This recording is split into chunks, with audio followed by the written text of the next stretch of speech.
Hey guys, John V here again from PhoneArena. You're watching our in-depth video review of the LG Spectrum for Verizon Wireless. It's available right now. You can pick it up for $200 with a 2-year contract, and it features all the things you expect out of a high-end smartphone nowadays, such as a 720p display and 4G LTE connectivity. But we'll check it out and see if it could meet the marks established by some of the benchmarking devices out there, like the Galaxy Nexus and Motorola Droid Razr. Well, if you checked out the LG Optimus LTE or the LG Nitro HD for AT&T, this device will look very familiar, and to tell the truth, it doesn't try to attempt to differentiate itself in any way, and as a whole, the design of the LG Spectrum is a little bit on the boring side, kind of bland, straightforward with its design approach. Constructed out of plastic all around, which gives it a good lightweight feel in the hand. It doesn't feel as wide compared to Droid Razr. The different thing about this guy is the glossy plastic cover it uses instead of a textured one found on the Nitro HD. But the thing with that is that it tracks a lot of fingerprints and a little bit more prone to scratching. Indeed, it's the first time we're seeing it on an LG device for Verizon, but the display on the LG Spectrum isn't anything new just because it's the same exact one found on the LG Nitro HD.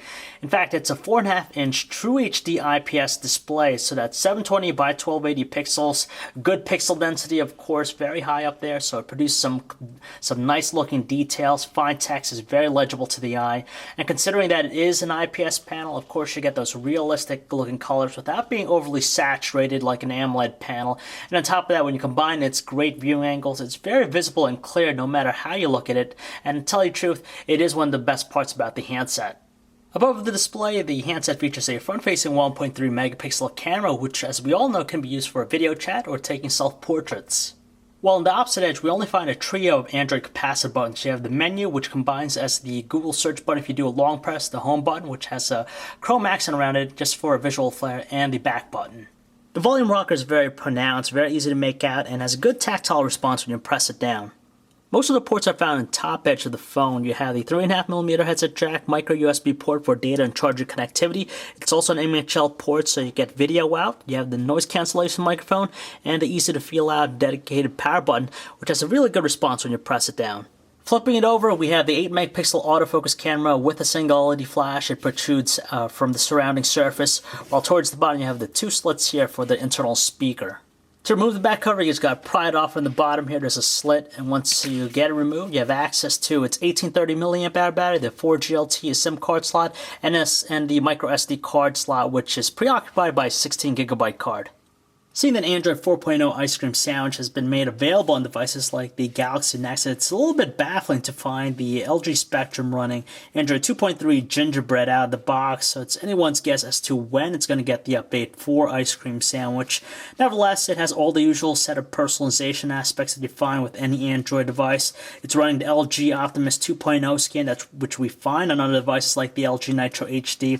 You can tell some of the widgets are pretty nice, just offers you a lot of information directly from the home screen. You can also interact with a bunch of different ones. But the annoying thing that we find just with the app panel, it has this category view which groups applications according to the category.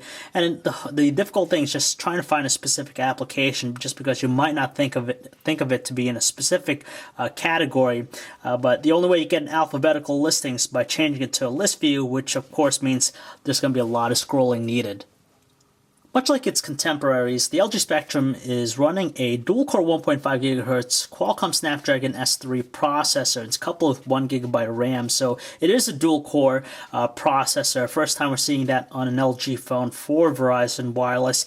It's very good, responsive with most basic tasks, such as opening up applications, kinetic scrolling, stuff like that. Very quick with its movement, so we're happy with that. But with a more processor-intensive task, there tends to be a little bit choppy with its operation, but it's not terrible, and overall we're happy with the performance.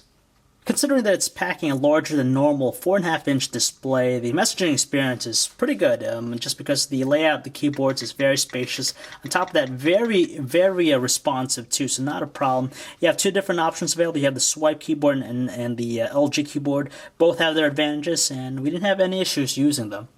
Well, it's nothing really different with the handset's email experience. Both the standard email and the Gmail apps work very similar to other Android smartphones. You have all the features you'd expect, and setup is pretty much a breeze with it too.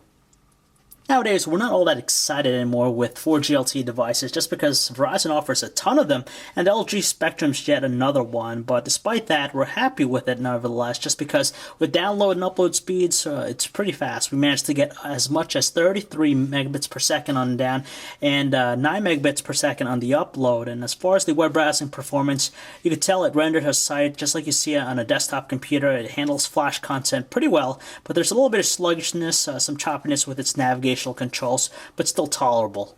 So when you're playing music, at first it looks very similar to any other smartphone out there. It displays the album cover and the on-screen controls, but if you flip it over to landscape, you get that cool looking 3D interface for browsing through your albums. Very nice and very swift too, so pretty spiffy. As far as the audio quality of the speaker, it's not the strongest, kind of neutral with its overall tones, but luckily it doesn't crackle at the loudest setting. If you happen to love watching videos, you'll especially like the LG Spectrum just because it offers a great experience thanks to its 4.5-inch True HD IPS display. The video we have here is encoded in DivX 1920 by 1080 resolution. Thanks to its dual-core processor, it's not slowing down whatsoever, so very good smooth playback. On top of that, it has some sharp-looking details, accurate colors to really give you a great experience. If you use the recent LG Android-powered smartphone, you'll find the camera interface to be very familiar just because it's the same exact one. You have the viewfinder in the middle, on the right edge you have the toggle for the camera or video function, shutter key, while on the left edge you have the icons for different options. It does boast quite a few different manual settings. You can change the focus, image size, scene mode, ISO settings, and even white balance. Sadly, even though the handset sports a higher than normal 8-megapixel camera, its quality is not that great, and it's rather poor to tell you the truth. With outdoor shots and good lighting, details are kind of hazy looking.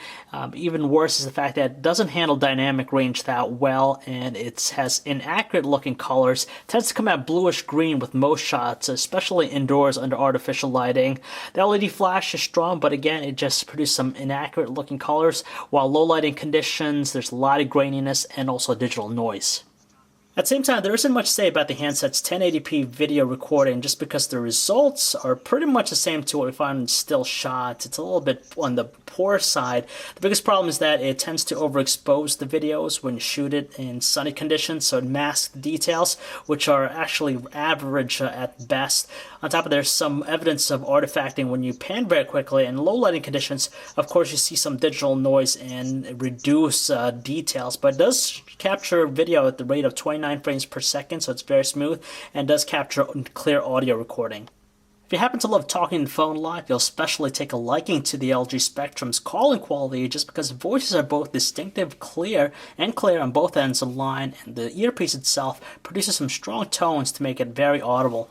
However, when we switch to using the speakerphone, it's rather weak with its overall volume output and tends to muffle voices. One of the more pervasive issues we find on a lot of 4G LTE devices from Verizon is just the loss of 4G LTE connection, but we could say with the LG Spectrum, it's not much of a problem. We don't notice it that much. It still happens every now and then, but not as constant as other devices. And overall, it maintains a good connection to the network. Yet again, we find another handset that doesn't offer great battery life, just follows in line to other 4G LTE devices we've checked out. Its 1830 milliamp hour battery is able to provide us approximately 10 hours of normal usage before dying out, so it's going to require constant charging. Okay, so there are two things that we love about the LG Spectrum. The first one being the gorgeous 4.5-inch True HD IPS display. It's very detailed and produces some accurate looking colors, one of the standouts for it. And the other being its $200 on-contract pricing. It's $100 less than some of its high-end rivals on Verizon's lineup.